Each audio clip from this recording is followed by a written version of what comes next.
it's terrifying.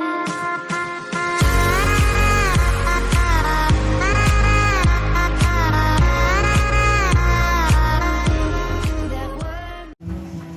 เจ้าสบายดีเนาะสบายดีหมู่เพื่อนแล้วก็มิตรสหายก็โอ้ดนก็บ่ได้ครับมาพบกันมื้อนี้ก็กลับมาพบกันนี่อีกเดียวมื้อนี้บ่าวไซสิพาไปยามพี่ยามน้องทั้งอันเมืองอัศพรทางอันทางเลข10พุ่นละเนาะเดี๋ยวเฮาสิเดินทางกันมื้อนี้แต่ว่า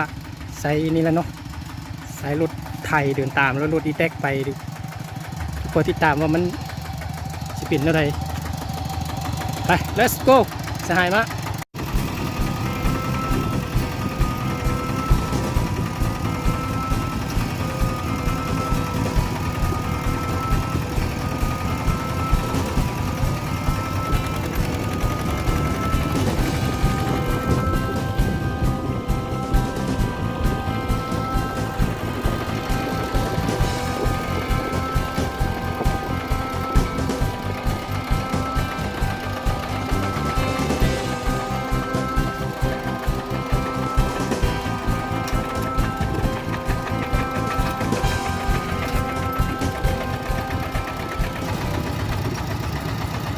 ตอนนี้เฮาก็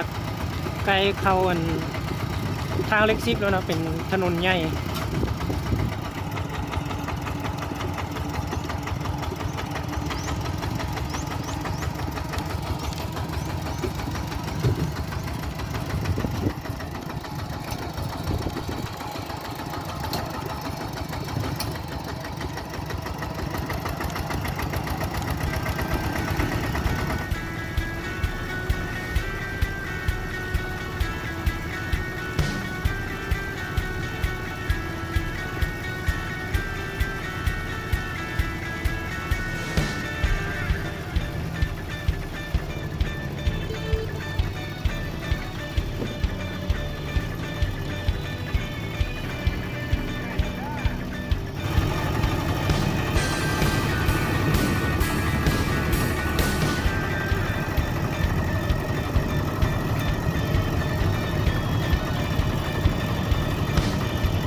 เจ้ากับตอนในการ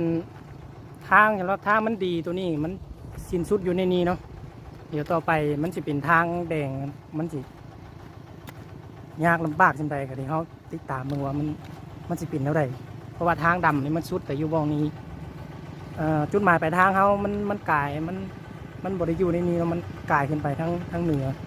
เดี๋ยวทางนี้เขาสิไปเบิ่งว่ามันสิลำบากขึ้นไปเพราะว่าทางเลขซิปนี่เขาปัวแปลงยังบ่ทันแล้วเนาะ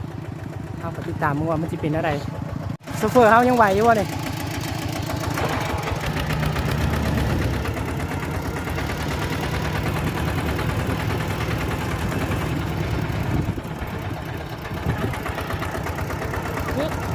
ทุกบ้านเราเลย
ไป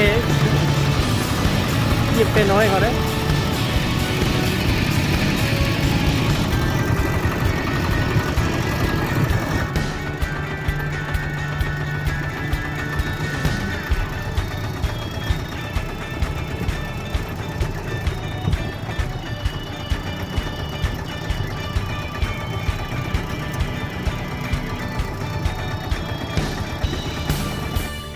นั่นอะไรพี่น้องเลย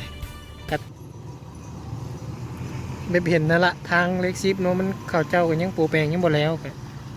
ถือว่าลำบากเติบเพราะว่ารถใหญ่รถน้อยนะครับตอนนี้ก็เข้ามาฮอดจุดสุ่มโนนมิไซแล้วเนาะซึ่งมาฮอดจุดสุ่มโนนมิไซก็ได้เครื่องท่าของจุดหมายเขาแต่ว่ายังมาฮอดจุดหมายของเขาหรอกอันนี้ก็เป็นจุดสุ่มโนนมิไซ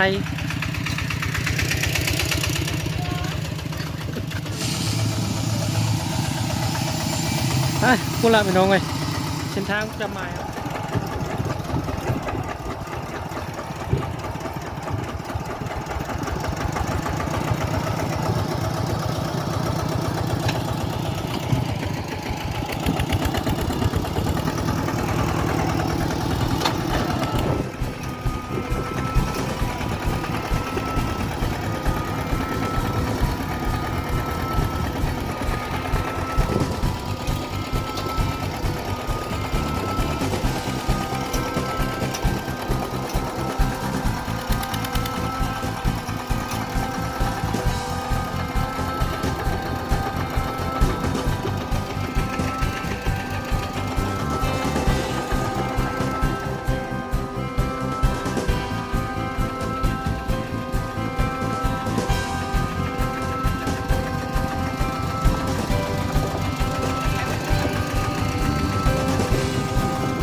จ้าตอนนี้ก็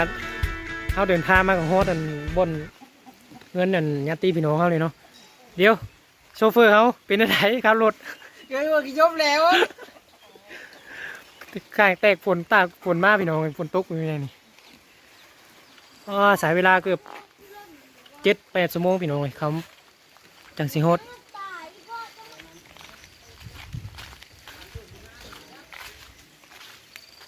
อันนี้ก็เป็นเส้นทางเล็กซิปนี่เนาะแต่ว่าจุดหมายของเฮากับโฮสอยู่นี่แต่ว่าเข้าว่าคืนไปปุ้นมันก็จะเป็นเมืองวิละเนาะเป็นเมืองวิละบุรีถ้าคืนไปอีกแต่ว่าจุดหมายไปทางเฮากับโฮสแต่มองนี้นั่นแหละพี่น้องเลยสภาพกันเลย สภาพก็คือเห็นละแข่งฝุ่นมาฝนตกลัดทางพี่น้องเอ้ยแต่ตอนนี้ก็ฮอดเลยล่ะโอ้โชเฟอร์สายมากขึ้นเพื่อนละก็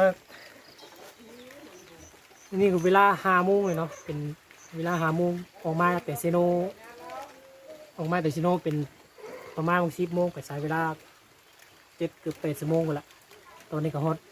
จุดหมายปลายทางแล้วฮอดบนบ้านพี่บ้านน้องเลยล่ะก็คลิปนี้ก็ฝากเลยเนาะฝากกดไลค์ให้บ่าวไซเนี่ยเพราะว่ากดไลค์แล้วก็กดติดตามให้บ่าวไซเนี่ยแล้วก็กดสั่งกระดิ่งน้ำเพื่อว่าขอให้พัดคลิปใหม่ๆของบ่าวไซลงไปแต่ว่าคลิปนี้แบบนี่ก็เขาสิหาอาบน้ำพักผ่อนเลยเนาะว่าค่ำเลยเนาะลงมาฮดเลยก็โอเคเนาะไป